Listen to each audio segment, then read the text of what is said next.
بسم اللہ الرحمن الرحیم۔ السلام علیکم ورحمۃ اللہ وبرکاتہ۔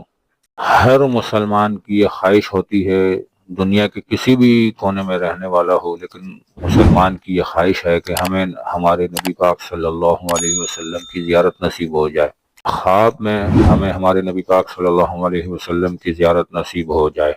تو سب سے پہلے تو یہ اللہ کی اپنی یہ چاہت ہے، اللہ کی یہ چاہت ہے کہ نبی پاک صلی اللہ علیہ وسلم کی زیارت نصیب ہو جاتی ہے۔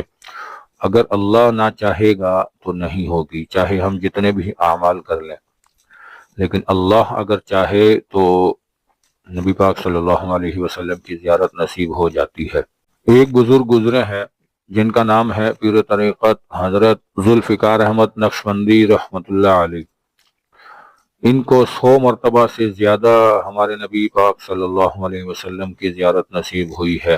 کس عمل سے زیارت زیادہ نصیب ہو جایا کرتی تھی تو وہ خود بتاتے ہیں اپنے ایک بیان میں کہ نظر کی حفاظت، اور نظر کی حفاظت بھی ایسی حفاظت ہونی چاہیے کہ آپ کے پاس سے جو گزرے آپ کو پتہ بھی نہ چلے کہ آدمی گزرا ہے یا عورت گزری ہے، اتنی حفاظت کرنی ہے نظر کی۔ نمبر 2، جسم کا پاک ہونا، جسم کی ناپاکی سے بچنا۔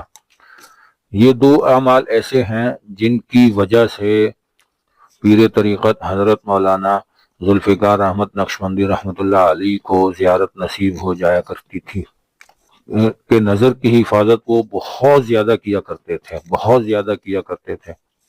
ایک نوجوان تھا جو مدرسے میں پڑھا کرتا تھا، اس کو بھی نبی پاک صلی اللہ علیہ وسلم کی زیارت نصیب ہو جایا کرتی تھی۔ اس کا عمل کیا تھا؟ اس کا عمل یہ تھا کہ وہ روزانہ 1000 مرتبہ درود شریف پڑھا کرتا تھا۔